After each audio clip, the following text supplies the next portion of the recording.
ఈ నెల 14తో ఓటర్ల రివిజన్ కార్యక్రమం ముగియనున్న నేపథ్యంలో టీడీపీ పొలిట్ బ్యూరో సభ్యులు గుత్తిగుండ ధనుంజయరావు కొప్రో కాలనీ తదితర ప్రాంతాలకు సచివాలయాలను సందర్శించారు.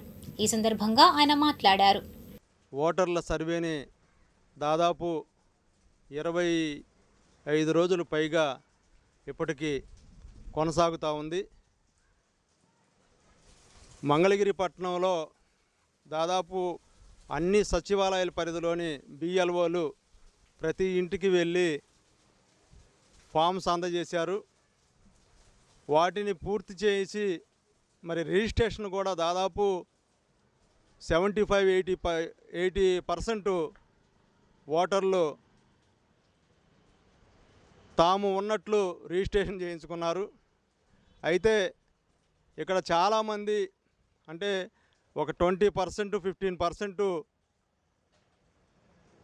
కొంత నిర్లక్ష్యం వహిస్తున్నటువంటి పరిస్థితులు కనిపిస్తున్నాయి. ఓటు అనేది మన హక్కు.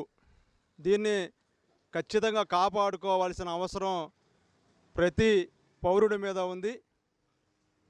ఒక ప్రాంతం నుంచి మరో ప్రాంతానికి వలస వెళ్ళిన వాళ్ళు, ఒక కాలనీ నుంచి మరో కాలనీకి మారినటువంటి వారు, ఇటువంటి వారు చాలామంది ఉన్నారు. వారు గతంలో ఎక్కడైతే ఓటు వేశారో గత ఎన్నికల్లో ఆ ప్రాంతంలో ఉన్నటువంటి సచివాలయ పరిధిలో బిఎల్ఓని ఖచ్చితంగా కలవాలి.